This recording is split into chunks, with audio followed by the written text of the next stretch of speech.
What's up, everybody? Once again, it is I, James, coming to you from the Nerdy Mewzings podcast studio. I'm excited to be joined today by Chris from Cheddar Comics. How you doing today, Chris? Good, James. Thanks so much for having me on. It's a true honor to be here. Hey, my pleasure. Like we were talking about a little bit before, it seems we kind of run in the same friend circle online, but this is our first time getting to see each other's faces on here and interact face to face and chat a little bit. So I just really appreciate you coming on today. How's your day going? It's good, just same old life of a comic book seller, just packing orders and I getting love them it. out there and hearing that people are happy and, real Now, lucky. I was going to ask you, do you Yeah, find please. that things pop off as we get closer to the holidays as far as sales? Are you getting a lot of people wanting to get gifts for loved ones? And do you see a little bit of a spike in your orders? Or are you pretty consistent throughout the year with as far as that goes? It's pretty, I'm pretty lucky. I've been doing the Instagram live sales for, I think I started last October. So I have a live Okay. sale every Thursday. And I'm sure as an instructor that consistency is key. Yes. So I've noticed, I noticed a little dip. Some guys dip out and say, "Hey, sorry, it's Christmas," because we're Take in a little the break. yeah, Yeah. I got to take a little break, and then other people seem to be popping off. So it's kind of Yeah. evening out. Yeah. Well, that's great. So, do you mainly stick with Instagram as far as your selling, or are you I across do. a lot of different platforms? Yeah, so I used to, the kind of the short version is I used to sell on Etsy and eBay, and I had an Etsy shop for maybe 10 years, Oh, wow. as Okay. as a side thing, like a really small shop. And then I sold on Whatnot for a little bit and experimented, and then everything kind of started to like really like narrow down. Um, and I have a wife and a 4-year-old now, so um, Gotcha. I'm the breadwinner somehow selling comics. So Hey, man. If it's it living the works, it dream. works. Yeah, Yeah. exactly. So Did last year you I ever, pivoted to I was no, just go going to ahead. say, did you ever imagine the day where that would be the case? Never. Never. I had a different, because it sounds like you're a business owner, and you're an Yes. entrepreneur, do your own thing. I had a totally different life and a totally different business before the pandemic. Okay. So I had like a drone photo and video business for years that I did. Interesting. Yeah. And then when COVID hit, it was like all the money that people had for like real estate or construction dried up. It was over with. Yeah. And my daughter was about one. So I'm like a brand new dad. My business is shuttering, it's completely drying up. And my wife actually suggested you should do the Etsy thing was this part-time thing, like just, Right. a little couple, maybe a couple grand a year or whatever, Little nothing side crazy. hustle. Yeah. Exactly. Just a side hustle. And she was like, why don't you just do the comics full time? And I was like, that's crazy. That'll never work. That's not going to happen. I can't do that. How am I going to do that? Yeah. And then luckily I listened to her and started Cheddar Comics, and my life is completely turned around and 1,000 times better than before. So I'm Ah, that's grateful so in many cool. ways for the pandemic to Yeah. take And the take funny that how old that business to take that business find away that from me. silver lining in there, right? Absolutely. It's a lot of a lot of grind and stuff, but it pays off. It's so rewarding.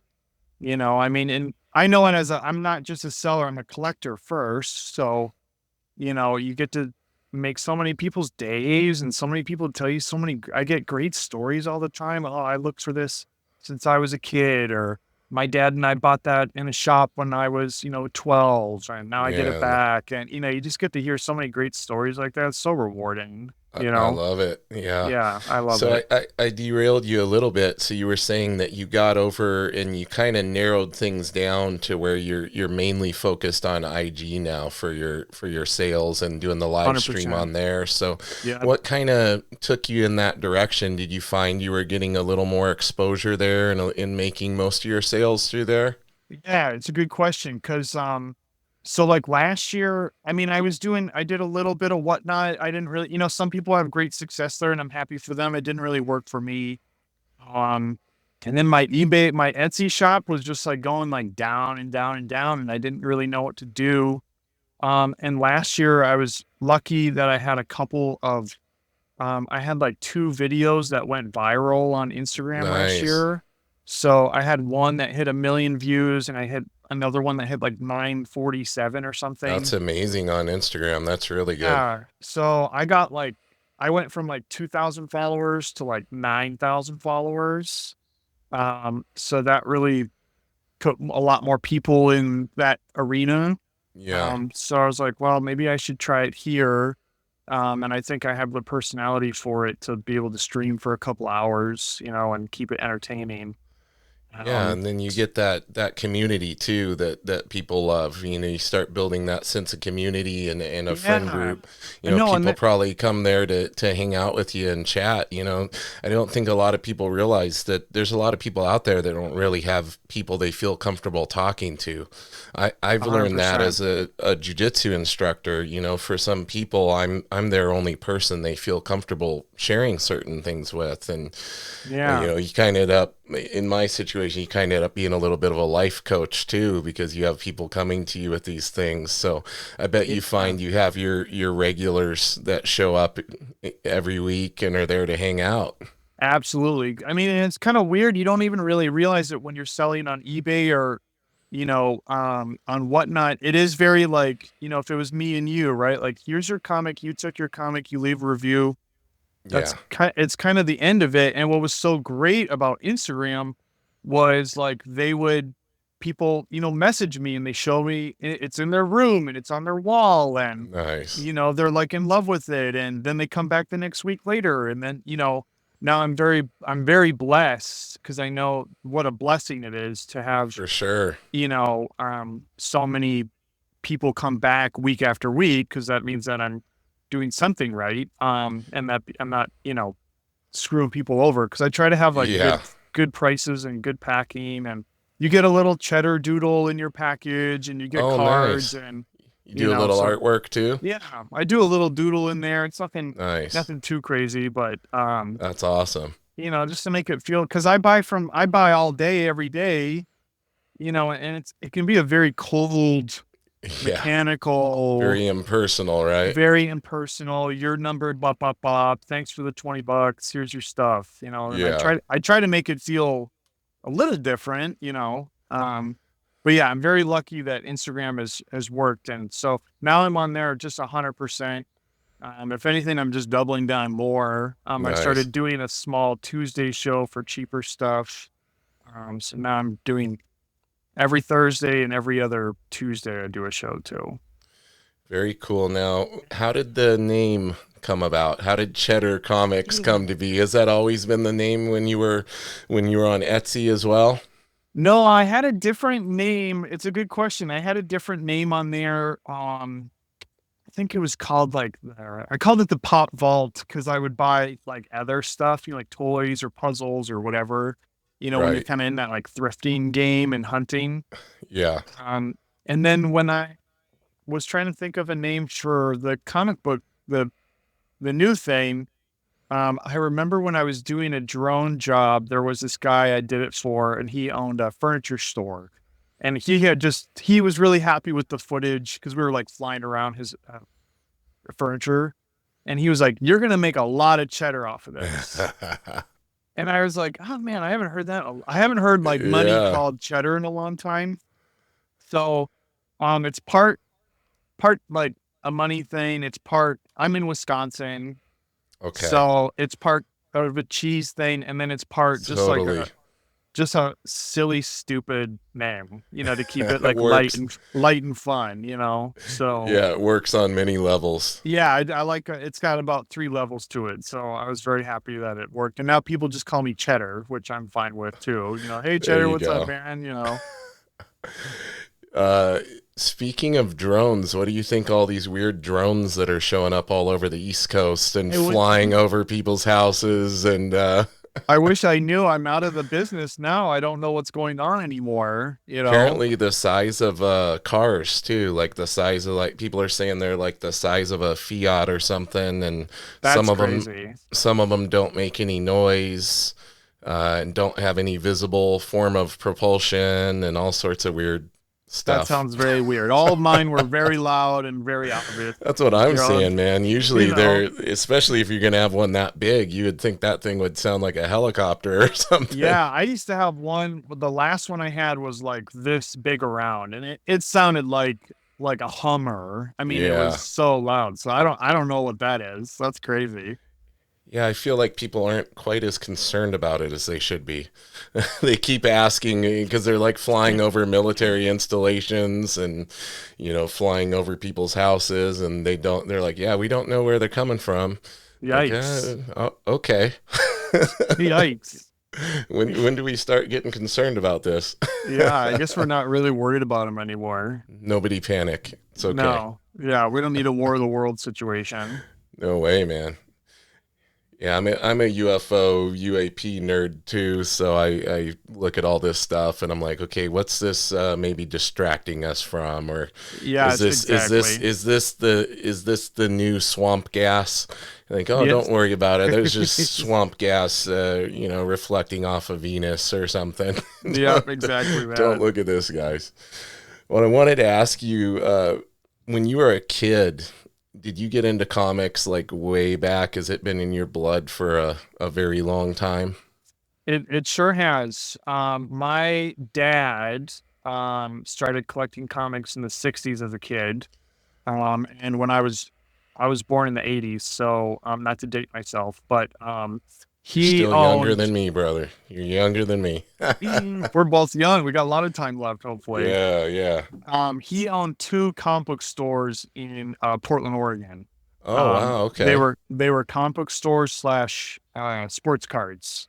Nice. So, not that I spent a lot of time there, but, I knew that that's where my dad worked. He would bring home, I knew the characters maybe more than actual comics at that Right. age, before 5. But I knew Batman. I met Batman, he'd have his buddy dress up as Batman. And, I met Batman, as far as I was concerned. Yeah. At my 4th birthday party, he paid all of his friends to dress up as I had Batman, Robin, Spider-Man, and Superman at my birthday party. Oh, So, that's amazing. yeah, comic that kind of like culture and life has been around since I was born. So, and I tell people too, like, because I met Batman and I met Superman. I'm talking about them as they were real, but I thought that superheroes were real well into elementary school. Okay. And I learned that Santa spoilers, that Santa wasn't real years before I learned that Batman and Before, Superman weren't real. oh man. So for me, like, that was kinda like my base that I always thought that, well, if you get in trouble, Spider-Man will swoop in. Yeah. If you get in trouble, Superman will fly in, which probably isn't it's probably more of an imaginative foundation to live off of, but it was, Yeah, it's not a bad place to operate, no, not at all. especially when you're young. Yeah. So, that was around, and then my dad had to close his stores, when I was 5. That '90s comic collecting bubble Yeah, the burst. collapse. Yeah. Yep, and he was right in there, so the stores closed, and that was kinda it for besides, like, the shows and the games and the all that kinda lived on in through my childhood, Yeah, but you were in that realm of all the cartoons and yep. probably Batman the animated series and stuff like Exactly. that, right? Yep, the X-Men animated series and the Batman animated, all that early '90s stuff, and So that was kind of like always around. And then comic collecting really came in when I was a teenager. Um, I think I was maybe 12 or 13. We were at we took a family vacation to some little rinky dink vacation town, Yeah. with like, moccasins for sale and gemstones, like one of those kind of towns. Yes. And we went into an antique store. And I had no interest in comics at this time, just the characters, of course. Um, and we walk into the store. This is my origin story. Nice. And and we walk into the antique store, and there's this glass case right when you walk in. This old lady's standing there. There's a single comic book in the glass case. And I look at it, and it's got Green Lantern on the cover. It ends up being Showcase 22, which is the first Hal Jordan Green Lantern. Yes. And I don't really know why I was so interested in it. I don't really get why, looking back, why I was so enamored with it. And I think, for my dad, when I think about it now, his store's been closed for maybe 8, 9 years, and he sees his son taking interest in a comic book, and he's like, "Hey, are you interested in that book?" And I'm like, "Yeah, I am. I don't, it's really cool." It He's was like, calling to you. "Yeah." And he said, Yeah. "Okay, cool. I'll get it for you." And he bought it for me. I think, and it wasn't like it wasn't like, I mean, it was like $300. Yeah, that's even back then, that was a That's, valuable book. that's So, not, I was like, "Oh, okay, if you want to, yeah. I don't know why." And then that started for him and me, like one of my favorite periods for the two of us. We started collecting together for the next like 5 years straight as a Oh, teenager. awesome. And his deal was like, we're gonna collect, and then we'll sell we'll sell these. This was the bitter part. We're gonna sell these to pay for college when you go to college. Right. Which I was like, that's a fair deal when you're 13. Yeah, You're you like, don't yeah, think much of it you're then. not thinking about yourself when you're 18 and you're gonna sell these. Yeah.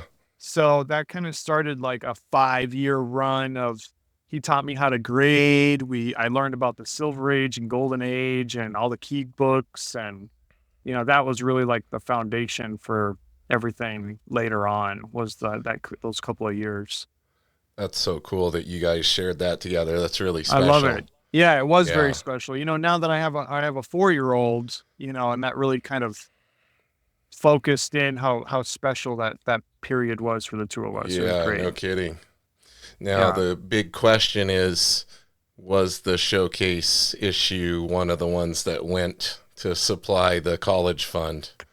Every single book that we collected. Oh, And I had only asked him to I'd asked him to keep that one, because even by yeah. the time I get to 18, I knew how special that was. Yeah. And I was like, "Can I just keep the Showcase 22?" And he's like, "No, we agreed. Everything's got to get sold. Like, I got to pay for this school." I was like, Hey, he was a man of his word then. he followed through on it, As and I hard was, as that is to grasp, it's like, yeah, yeah, there was only two I asked about, and it was that one. And it was, we went to, as a family, it makes it sound like we took tons of vacations, but I think I'm mentioning the 2 vacations we took. no, but Um, those are core memories, right? So they stand Definitely. out for you. We Yeah. went to, he took us all to San Diego Comic-Con in like 2003, I think. Okay. And it's kind of on that cusp when like Hollywood's starting to come in more, and Hugh Yeah. Jackman's there for Van Helsing or whatever. Yeah. Yeah. And we had bought a book on the floor, and it was an Amazing Spider-Man 14, which is the first Green Goblin. Yeah. And we take it back. I think maybe he saw, I don't know if he saw when we were there. He flipped it open. He was like, "Yeah." He like looked at me and he was like, "Yeah, Chris, let's get this one." I was like, "Okay, Hmm. great." And then we like walk away, and he's like, "That guy had no idea. It's signed by Stan Lee on Yeah. the first page." And I was like, "No way, show it to me." He flips it open, signed by Stan Crazy. Lee. I've got a Crazy dealer that people didn't know how to, didn't know to check for that back in those days. And even now, for sure. nowadays, sometimes you'll find stuff like that too, every now and again. Absolutely. I mean, it was crazy because it was like, you're a dealer on the Comic-Con floor, Yeah, you would think that person would know to double check.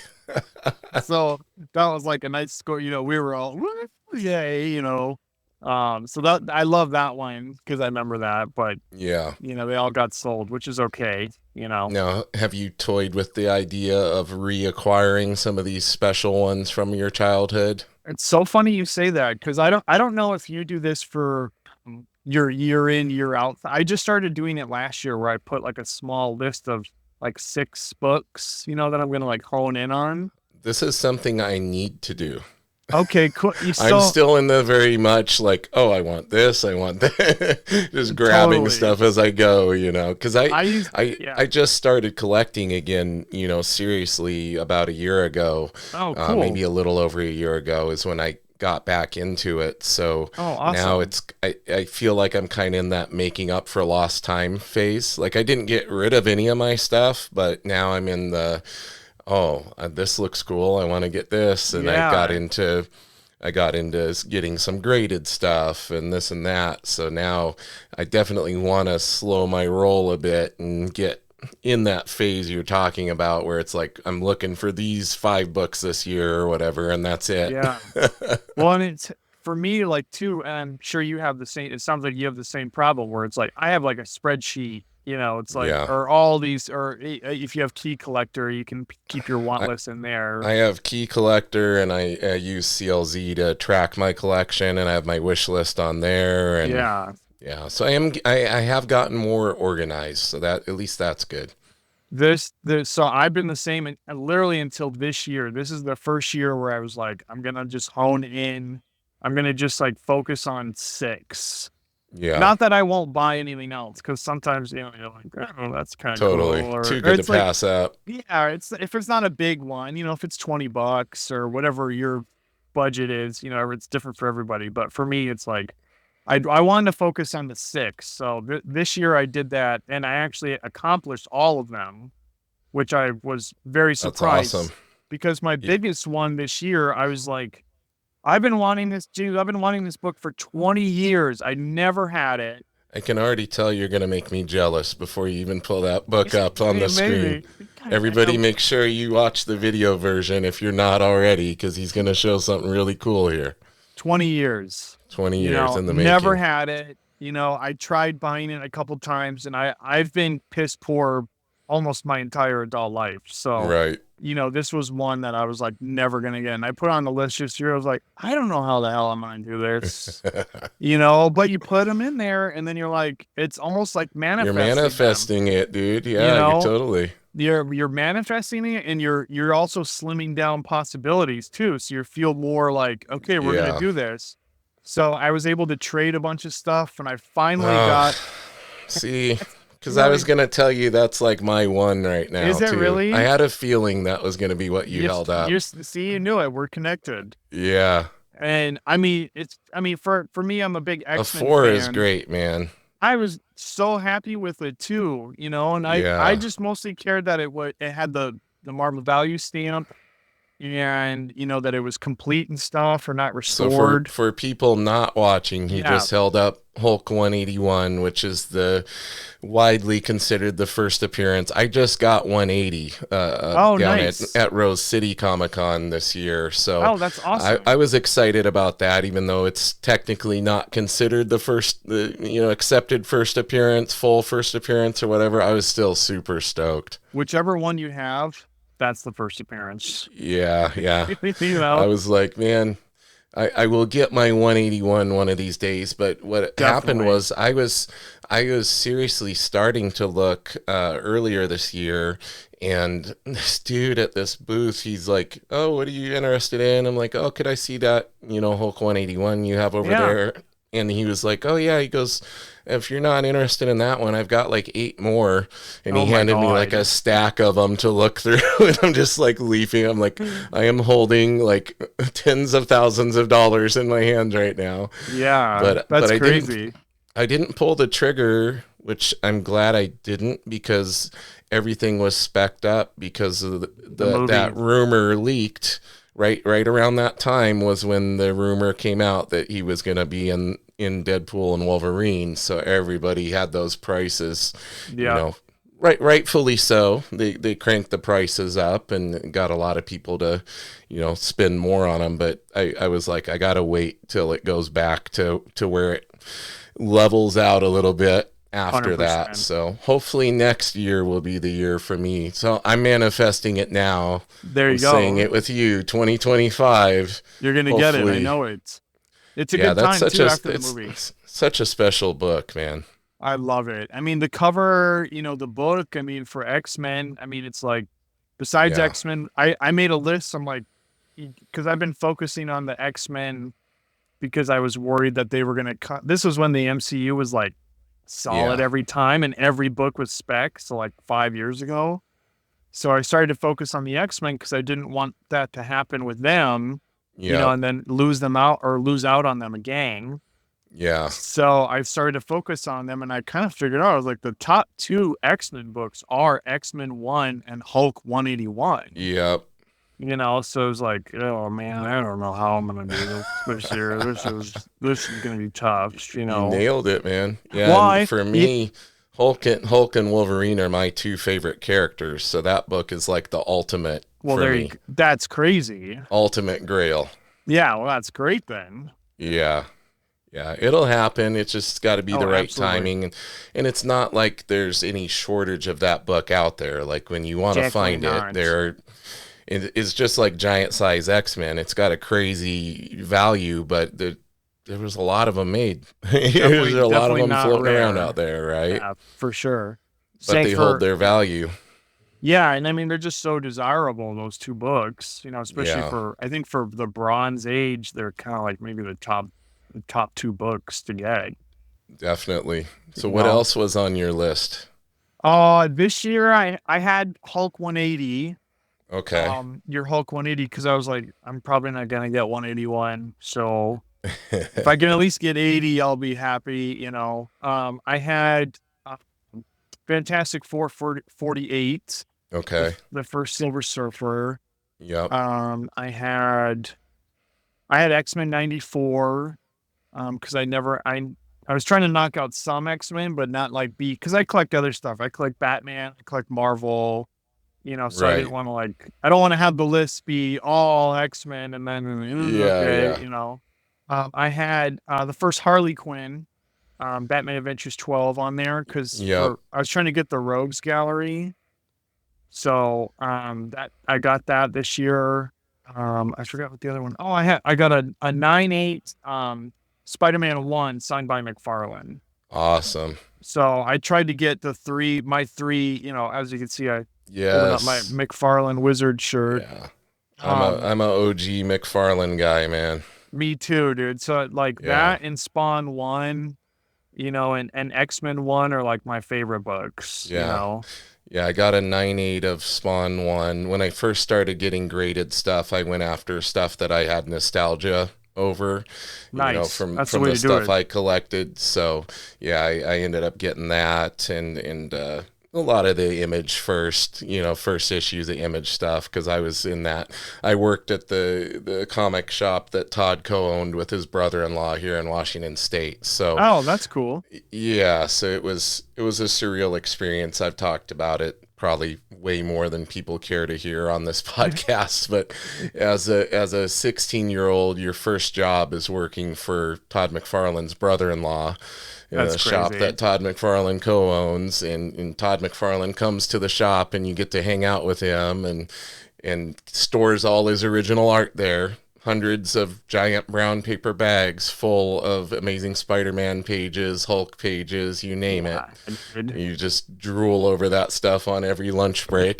That is just crazy. Yeah, How it was cool surreal. though. Yeah, I it's such bet. a Yeah. yeah. That's one of those where they say you'll never forget that. Like all your other memory can go, you're gonna remember that thing. It was like, yeah, those were great times. Got to meet a lot of the Image guys that would come through Oh, for cool. signings and stuff, and yeah, so when I started getting into the graded stuff, I'm like, okay, I got to knock off some of my favorite McFarlane stuff and Definitely. some of the Image first issues and all of that. So I knew it was going to be a slippery slope when I got into graded stuff because it's like Yeah. once I got one, I know I'm going to want more, but I tried to narrow my focus on that, and I've been pretty good. I think I've been doing pretty good. I got, like first appearance of Deadpool, Oh, second appearance of Deadpool, stuff like that. So sure. yeah, I'm not That's going cool. too crazy. I'm not buying everything graded. I do want that Spider-Man one though. I definitely need to get one of those graded. For sure. Yeah, I was kind of curious, like, is it mostly your PC? Is it like some slab and mostly raws? Or do you like, Mostly, so mass majority right now is raw. I probably have, gosh, now, actually, I could tell you. Let me look. How many slabs do I have now? Uh, I only have, let me see. I might not have added the most recent one. No, I did. I have 19. I have 19 graded books. nice. But I have probably close to 10,000 raw Oh, wow. books. So yeah, it's but for me, my personal collection, like I collected and accumulated so much stuff over the years that like I had a jiu-jitsu student that loved to win storage auction, the Oh, auctions cool. for the storage units. Yeah. And so many times he would get one that would have like 5 or 6 long boxes in it. And he'd be like, Great. "Hey, do you want these? I'll trade them for training." And No, I'm like, "Yeah, don't get rid of them. I'll take them." And definitely. no questions asked. And yeah, so I probably had about 8 or 9 long boxes during that period where I wasn't collecting. I still took them, and they sat in my storage room for all these years until recently. And then I started going through them all and being like, "Oh man, I wish I would have gone through this sooner," because there was a lot of good stuff in there. That's cool though. So that added and bulked my collection like crazy. So now, and this kind of segues into what I wanted to talk to you about next is I would like to eventually get into, doing some selling and stuff and branch out and kind of narrow my collection and facilitate purchasing things like that Hulk 181 that I want Sure. through getting rid of some of the bulk of these collections and everything. So what would be your kind of top advice for somebody who's first getting into like either selling through Instagram or YouTube and these types of things? Like I'm sure there's been a lot of trial and error, and you've got things narrowed down quite a bit in Yeah. the time that you've done this. So where's a good place to start for somebody who's wanting to get into that community and start offloading some books? It's a good question because it's kind of hard when you're at that I mean, and you know this, um, just for being our age, that first step is hard, Yes. and like, where do you go? So I definitely recommend, I mean, a lot of people do recommend live selling, but some people don't have some people don't want to be on camera or talk. You have to talk for 3 hours to nobody, by the way. Well, and Um, and my thing is I don't have 3 hours to devote.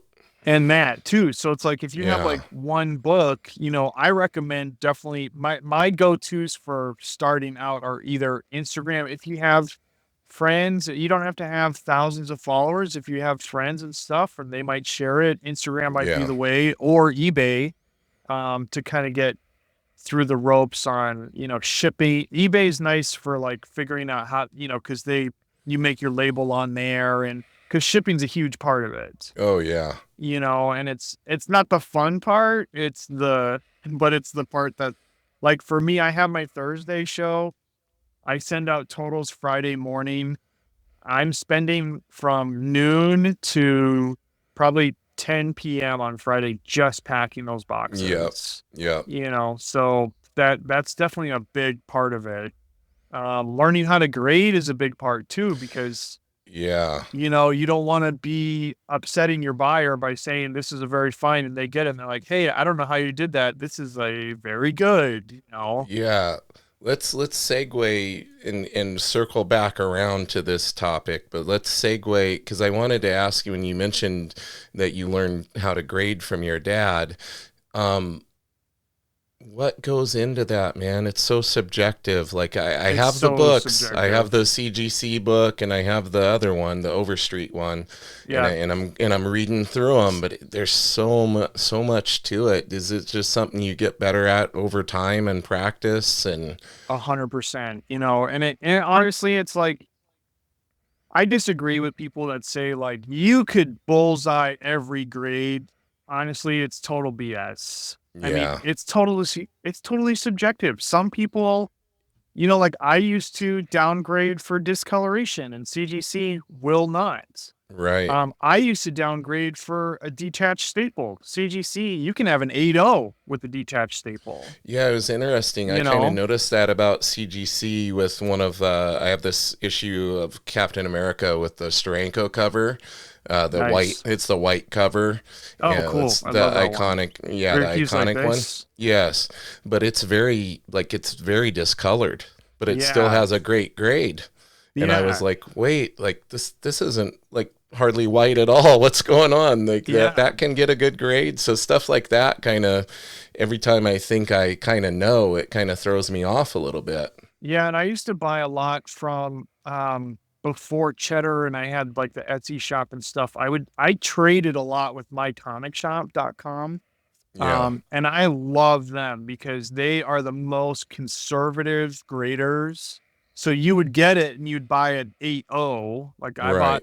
Like I bought a Spider-Man 300 of First Venom for my birthday one year with a bunch of trade credit. And it was an Nice. 8.0 and I got it and I was like, this is like maybe a 9.2 Right. or something. I got it clean and pressed and slammed 9.6. Beautiful. So like there's a lot of places like that where I would get kind of reschooled by their grading, Mm-hmm. and like look at how other people grade. And honestly, it is just a numbers game, and and it's not the best answer, but you have to like get kind of burned and tested and go Yeah. through it and see over and over again. Is it a 4? Is it a 6? Do And you find there's yeah, value in underestimating a little bit, kind of like it sounds like mycomicshop.com is doing? Like, because somebody like you, they know you're going to get it. And it's like you were thinking you're getting an 8, and yeah, then you get it, and you're like, oh my God, like this is great. Like, I wonder if definitely. there's a little bit of a method behind, a little purpose behind doing that, right? Absolutely, and I do that as Chris inside Cheddar Comics. I try to be my grading, I try to be conservative, and the Yeah. thinking behind that as a seller is that I am avoiding headaches. I'm avoiding returns, I'm Yep. avoiding problems, I'm avoiding unhappy customers, and therefore it's turning it into a positive because I don't have I think I've had in 3 years, I've had 1 single return on a grade. That's a great track record. And I sell like 3 to 6 or probably 3 to 4 lawn boxes a week. So, Okay. you know what I mean? Going through like thousands and thousands of books, but think Yeah. about how Yeah. many problems I've avoided, Totally. how many happy people, people buy from me. Now I have one guy who comes back because he knows he's like, oh, well, Cheddar's calling in an 8. So You're making me want to buy from you. When we get off of here, I'm gonna have to see what yeah, you've got. please. I mean, I try, it's either like it's a little under or it's right on, and the Yeah. worst thing is to buy something that's, oh, it's a 4.0 and then you get it and you're like, yeah, there's ripped apart. Yeah. There's a coupon missing or, that's the worst. I started that too, not only as like, to avoid things, but as a buyer myself, I got burned so much over Yeah. the You've dealt years. with it. You've been on the receiving end of Yeah, stuff like that. you get it, and you're like, "This coupon is like there's a whole page cut out. The Yeah. cover is detached. You didn't I wouldn't have bought it like that?" So you don't want that. You want people to be happy and, you know, f the comic community is the best community, but in the big the big scheme, it's a small community. Very small. So if you're burning people, and as a seller, I've heard this over and over and over again. Oh, I got burned by this person and it turned me off from collecting for years. Oh, I got scammed by this person and I've been away from collecting for years. It's like Yeah. we are so small. We have to protect our community from every wolf out there, Yeah. to make sure that And we there's keep and keep there's a our lot of numbers. them. There's a lot of them out there. I just had it, and I try not to be negative with Cheddar, but Yeah. I just had it this week. I just got scammed out of money. So, See? and then I put And it your out and there. your and your radar is probably like up here compared to most people. Definitely. And I mean, Yeah. and it's like, and I've had that before where it's like, I'm kind of concerned about somebody and then they pull through and they pay and they're great. And Yeah. it's just because their profile didn't have a picture or whatever. I got burned one time on an Instagram purchase, Really? and thankfully it was only like a $30 Oh, thing. well, yeah, But all the red flags were there. sure. It seemed too good to be true. The communication was funky. Uh, The hey, when's it gonna ship out? And then you keep getting the oh yeah, in a couple of days, in a couple oh, of days, that thing. and they like all the warning signs were there, but I still like I made the mistake of trusting. Oh yeah, you want to. I think it's human nature, well, at least the way I am. I like giving people the benefit of the doubt. Like Oh, definitely. any interaction I have with somebody, I learned this through, interacting with so many people, being a owner of a business. It's like everyone is fighting a battle or dealing with things that we don't know about, right? So, Absolutely. to what scale that is, who knows? It could be something we consider very minor. It could be, their best friend is dying or whatever. Yep. So I deal with people in that manner. So same thing. Oh, let's give him the benefit of the doubt. Maybe he's really busy. He can't get it shipped out, but ended up being a situation where took the money and ran and blocked me and did Oh, all I that hate that. stuff. And Terrible. yeah, They're the yeah, worst. They're the worst because then they poison the well. yes, And luckily you're cool and understanding. And luckily it was only $30. It would have been, I mean, exactly. not that Because that's not, that person, because I put it on blast out to the what little connection with the oh, community good. I had back then, That's what you got to because do. they had books on there that were thousands and thousands of dollars. Exactly. And and that's why for me, I did that this week and I hate doing it. I honestly, I hate doing it. I hate putting somebody out there and saying like, this was a horrible story because it's like, it's 0.1% of my interactions, Yeah. but I feel a duty to the community, to not, because I have friends who are following this guy, and I'm like, you guys are he did a bank reversal.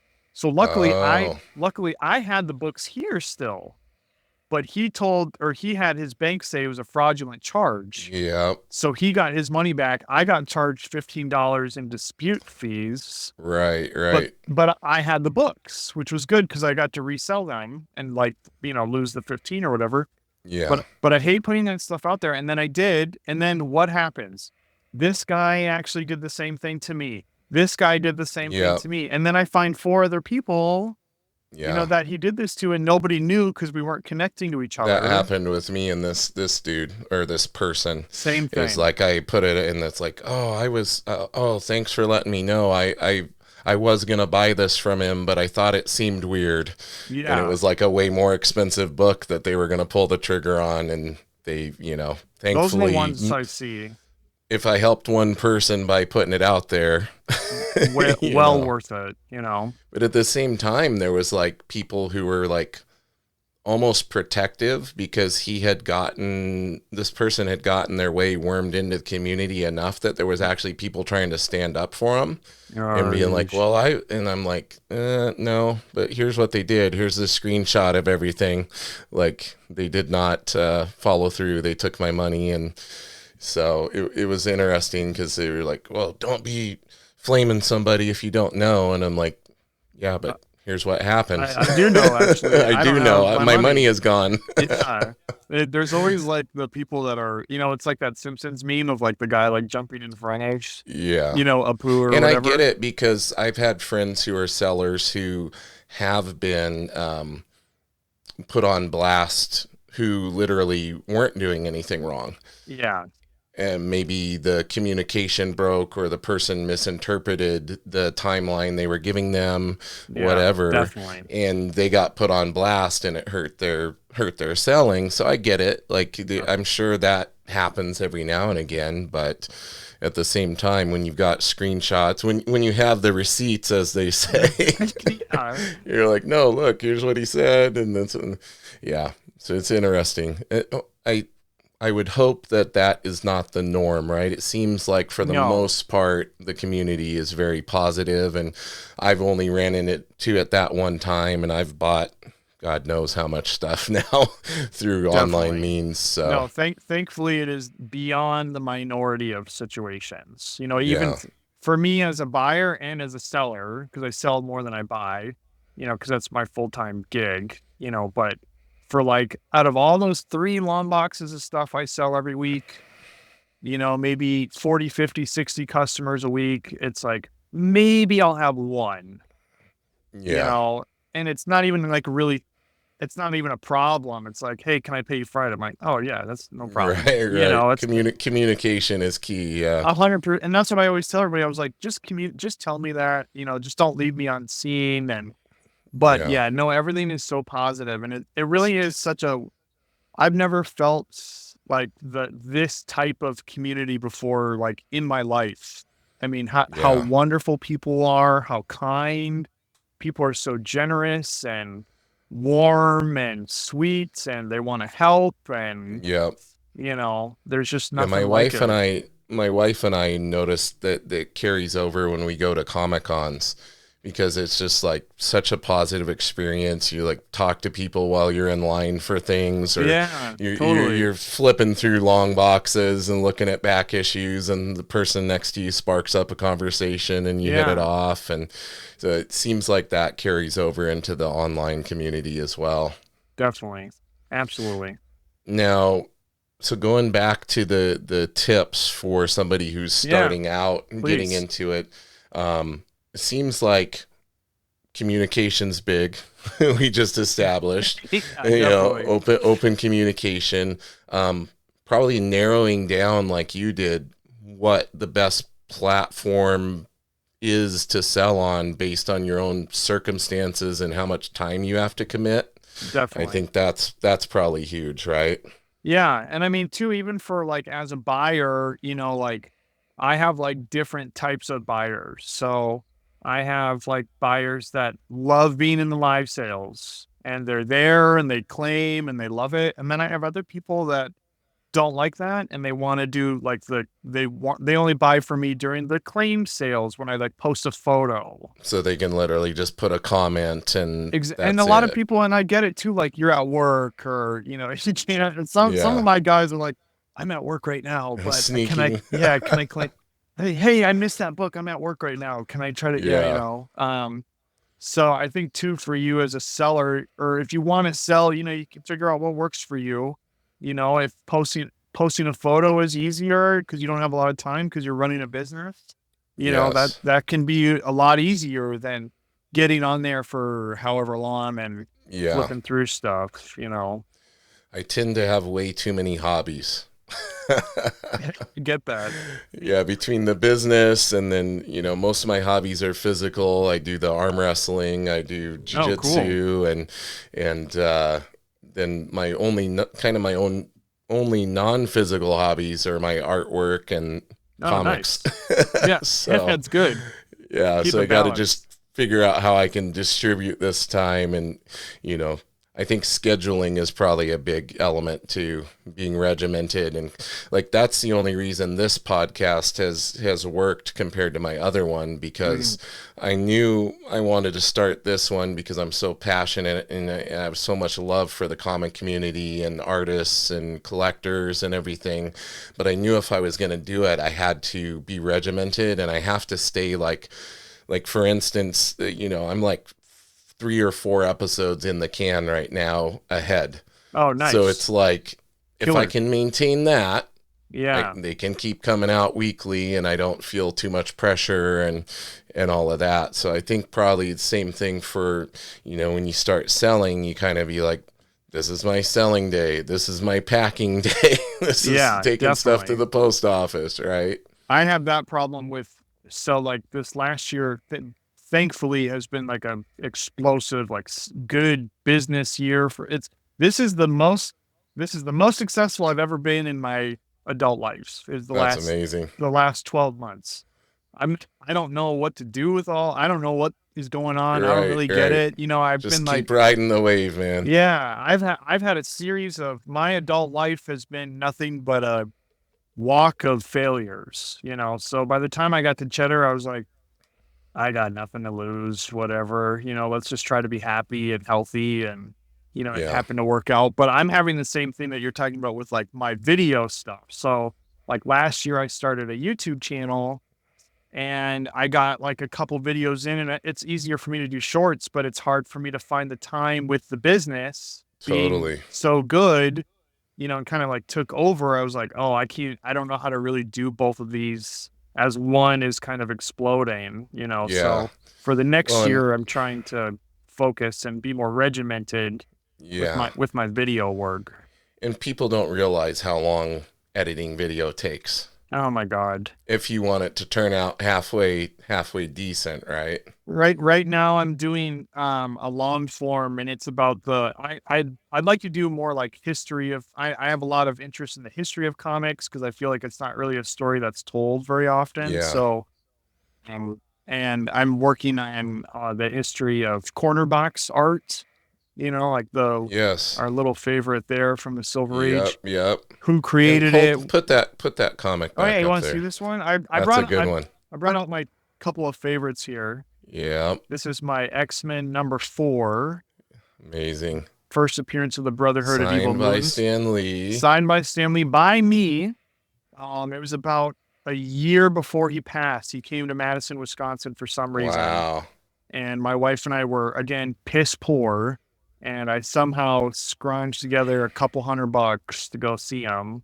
Nice. And this is my favorite comic in my collection. So Yeah, that's amazing. my dad told me, he was like, if you're gonna meet Stan, you better have him sign a good book. And I was like, I Yeah. don't have a good book. So Well, and those that's a really good grade too, because you can tell the red. A lot of times the red is an issue on Magneto and in yeah, the background gradient and everything. that That's a red and really nice. yellow, that red and yellow always goes. I got this on eBay right before, and at the time, dude, what was crazy, I got this for 250. Oh wow. It was before like this book got explosive because of Scarlet Witch here. Yep. I don't remember what movie it was, but one of the movies caused this book to go crazy, and I got it before Yep. that, luckily. But yeah, and it came. I got the, you know, Okay. the It's actually COA with it. certified and Yep, everything. Nice. yep, and it's got, not that that's on the book, but a little, you know, Stanley certified Okay. thing. So yeah, That's great. this one's going. My kid will be cleaning this out of my house when I'm there. That's how long Well, I'll have what that else one. do you got sitting there? The one I've got is my new one. So we've got the old Kirby Magneto, and then Okay. my most recent pickup. This one took me a year to find, Oh yeah. but it is X-Men number 1. And, you Speaking my know, language with the Jim yeah, Lee. here we go. Right, this is our era. Yep. This one took me a year to find like this, James, because I was over particular about this book. So I wanted a 9/8, got it. I wanted the custom label because they have that cool Oh yeah, yeah. new custom label with the Yep. artwork. Looks great. And then signed by Jim and Claremont. So Yeah. that took 12 months. I only saw this come up twice. This is only the second time it ever came up. Yeah, So that's a crazy copy. yeah, I was Beautiful. like, okay, cool. And that was on my next year's list. I had to start dipping into my next year's list, Yeah. you know? Well, now you just need to add another one to next year. So easy for me. It's funny. I think next year I'm debating about a redemption, or not redemption, but getting back ones I have lost, like back to our showcase Yeah. 22. So I'm like, Yeah, I was man, gonna say, man, I think the circle needs to be complete, and you need to start well, hunting maybe some of the ones from your childhood.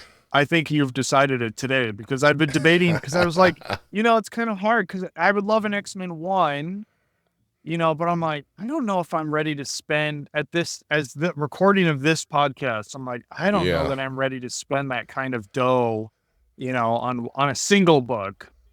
So Um, when you come on here again in the future and there we you've go. gotten that one, I'm going to replay that part Re to you. replay this, right? I'm going to replay this. Yeah. Remember when you said you didn't see yourself? Well, and you know what? I said that about the Hulk 181, and here That's I what I'm am looking saying, at and it, now you're speaking it into being. So I'm thinking about the show. I just missed that Showcase 22 so much, and it's been Yeah. about, it's almost 20 years at this point. So I Yeah, think and it, you've got and that special connection with your dad through that and everything. I exactly. mean, that's such a cool. I think that I was like, I want that, and I want that Goblin. But I won't get Stan Lee's signature on it again, but I want that first Goblin badge. Yeah. It's Yeah. just too cool. Now, from there, when you started really getting into collecting as a teenager, Yeah. what kind of books were you collecting? Like, what were your favorites? If you had to pick like a top two or three books, and I always ask this too. Like, I can sense that you like McFarlane stuff. Like, did you go Yeah. after certain artists? Was that how you chose what you were picking up, or were you more about the stories? Like me, I was always more like following artists from book to book because I was Sure. into art. Yeah. So that was like Definitely. my thing. But what about you? What was it like for you, and what kind of directed where you were focusing your attention? That first collection, the collection I have today is a little different than that one. That one particularly was like about, because we knew that we were going to sell it at the end of the 5 years. So me and my dad, we really focused on like keys. Okay. So I went after, but my favorite was Green Lantern because of the showcase. So Right. I just got like really into Green Lantern. This is one of the only things I still have from my teenage years is Oh, that's awesome. this little what's not awesome, James, is wearing this ring to high school every single day. Well, that depends on who you talk to, man. I think maybe that kept a lot of people away from me. You might have just grown up in the wrong time because I think if you did that Right, now, if a kid did that now, they'd probably be pretty cool. they'd be very cool, is a blessing in itself that How the times have how they've changed. changed, right? So I had a lot of I had Green Lantern 1 through 100. I had all his first appearances. I had a lot of Spider-Man keys. And then those were gone. And then, I mean, I'm sure you've heard it before. It's like college came. I had no interest in comics really. Yeah. I got more interested in other stuff, um, and kind of went a different direction. And then it came back later when I met my wife because we're college sweethearts. I met her Oh, at film. awesome. Yeah, we went to film school together. Okay. And I met her there, and she was like, I think I had Watchmen or something like the trade paperback. She's like, "What is this comics?" I was like, "Oh, are you Yeah. interested in that? I've been burying that for years." And she kind of opened up a whole new stage of Oh, that's so collecting, and cool. yeah, it was really cool. She's so supportive. So Yeah. the collection I have now, which I've had for maybe 10 years, is I have a lot of McFarlane. I focus on I almost got all the McFarlanes I want last year. Nice. Wizard and Amazing Spider-Man and Spawn and Hulk and even like All-Star Squadron and Coyote and Yep. all the stuff he did. Infinity Inc. You got any Infinity Inc. Infinity Yep. Inc? Yeah. Um, I have a original page from Infinity oh Inc. no way, that's Splash killer. page. Yeah, Oh splash sweet. page. Um, Yeah. yeah, so that I a lot of Jim Lee. Obviously I love Jim Lee's X-Men.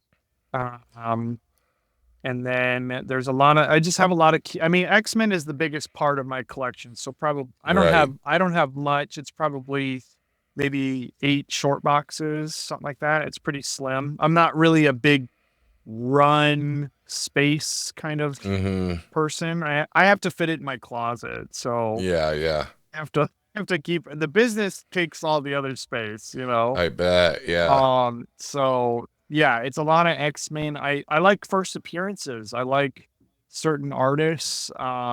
Obviously the ones from my childhood mean the most, Right. but I love Batman, I love Spider-Man, Sounds like we have similar tastes, I think. Yeah, Yeah, you're definitely. speaking my language Yeah, with the Jim Lee and the McFarlane and everything else. I mean, that was big for me. definitely. You can't go wrong. Well, so you have great taste, is what I'm hearing. I like to think so. Some people would disagree. So I like a lot of that, and then like so I have, but then I have that one foot that's like an old man because I love Silver Age. Yeah. I love Steranko and Kirby and I was Neil gonna ask Adams. you. I was gonna ask you about Kirby because I love Kirby was Kirby. somebody that and I talked about this on, I think, with Mon Comics on the most recent episode that came out about how, somebody who was into art, like I didn't like Kirby's style when I was first collecting, and I thought it looked funky and all these different things. And then as I became a better artist, Yeah, I realized just how much of a command of the fundamentals he had to have to basically break the rules, right? exactly. So then I gained this whole new appreciation, and when I started collecting again, that's the main thing I've been going after is just a Killer. ton of Kirby stuff. And I think that my dad is the same. My dad loathes Kirby. He's never Right. liked Kirby. And I can see it because he has a very blocky form, Yeah. and that's kind of how it comes off as first. And then, like, as you're saying, like, once you kind of delve in more, you see the dynamic force and Yeah. the energy. And I think that that energy isn't what people appreciate at first, Yes. and how much it punches through that panel, you know. Yeah, somebody described it as basically like he would have a foot in a different time zone than the fist. Like it looked like the figure was moving, the way that Definitely. he did his perspective and how dynamic everything was. And that really resonated with me. I'm like, that makes sense. Like that's totally what he's doing. There's so much life in his expressions and the figures and the use of perspective and everything. So as I, got better as an artist myself, I realized just how difficult that stuff is to pull off. And then I gained a whole Definitely. new appreciation. Well, and two, like I think a lot of people, appreciate more like, and I do too, like Neil Adams, like realism, like how real John Stewart Yes. looks and stuff. But with Kirby, or McFarlane talked about this when he was first applying to become an artist. Like he was trying to break in. There's a great book about the art of McFarlane, and he shows all of his rejection letters. Yep, it's over And here. It's yeah, right you on my got it. shelf over Yeah. there. Yep. And the thing I really love about McFarlane's story is what he hears over and over again is like, yeah, you can draw good, but what is your storytelling? How Yes. are you breaking the story down in these 6 panels? How are you telling the story page after page? That's all we're interested in. We're not interested in how good you can draw Yeah. Superman, and I think that Kirby particularly is the master of it because if you know the Marvel style, which was Hmm. Kirby draws it, I mean, and they, obviously it gets a little murky It does. It does. with The debate will the forever debate, be. but they are Lennon and McCartney to me, Lee and Kirby. Exactly. And I think that even if Stan had some idea and Kirby or whatever, Kirby has a lot on his shoulders because he has to tell most of the story without the script. So, Yep. and I think a lot of that is shown more so kind of like, Brady leaving the Patriots and going to Hmm. Tampa Bay and getting a Super Bowl. Kirby goes to DC and creates the fourth world with Yeah. Mr. Miracle and Darkseid and does it All all on sorts his of crazy, own, you crazy know, stuff. and Yeah. kind of proves like, okay, not I'm not dissing Lee because I think that we wouldn't have it. No, We wouldn't have I anything without Lee, yeah, I you love know. them both, man. I Yeah, love them both. I'm not. I don't think you have to not like the other because you like one of them. I mean, yeah, I think you can like them both in their own respective rights and everything. So, yeah, with I remember Neil Adams talking about Kirby in a documentary, and he was basically saying like other artists would be like talking smack about Kirby, and he'd be like, "Yeah, but can you draw a figure that looks that powerful, yeah, like with your style?" And they'd be like, I don't know. Like, because there's certain restrictions that doing things, quote unquote, properly as far as anatomy and how, how far a person can twist their torso and stuff, that if you're Yeah. going to draw it realistically, you know, where it wouldn't break if the person actually did that, their spine's going to break. You Yeah. can only get things so dynamic. So he was Definitely. breaking rules to make things more exciting and fun. And I think Absolutely. that's what comes across for a lot of people who get into Kirby stuff. Yeah, and I mean, I think that's why he's the master or why he's King Kirby because I Yeah. think in a lot of ways, if you look at like Golden Age books, like I mean, in Golden Age books came from newspaper strips. So, Yeah. if you kind of follow it, you really do see like how much it was before and after Kirby as far as comic book art, Totally. and I think a lot of the industry still lives in his shadow in a lot of ways. Definitely, my friend. Well, listen, I don't want to keep you too long because I Don't know get us started on Kirby. We could go for we another could 8 sit here hours. for another rest of the day, but I wanted to, because I want to have you back on. So I always I'd tell love to. people that I want to have back on. I don't want to do everything on the first visit, and Gotta so save some stuff. if you would be so kind, I would love I'd to have love you it. back on in the future. Yeah. Um, when you pick up that book that you said you don't see how you're going to be able to pick it Don't up, make we'll me have wait you. that long, but It may be sooner than you think, yeah, for just like sure. that Hulk 181. Exactly.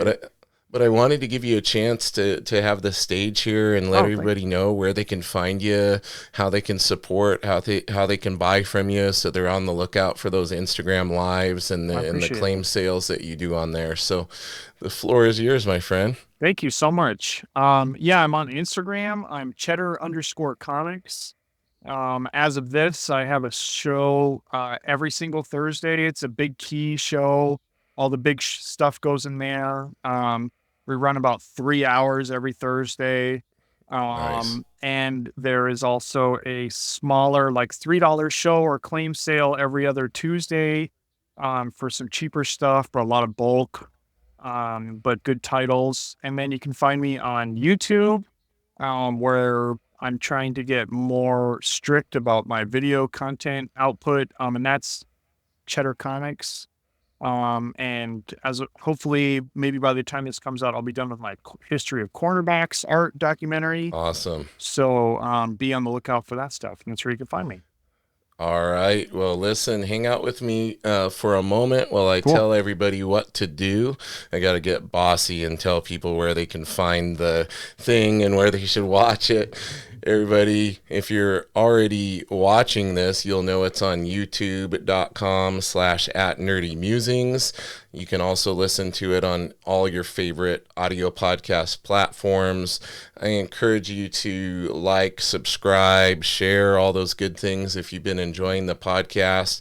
We have all sorts of awesome people on here like Chris and a lot of pro Marvel and DC artists and writers and, gosh, former editors of IDW and people I could Wow. have never imagined would want to come on my little nothing podcast That's here. awesome. So, yeah, so everybody make sure you do all that. And in the meantime, everybody, keep it nerdy.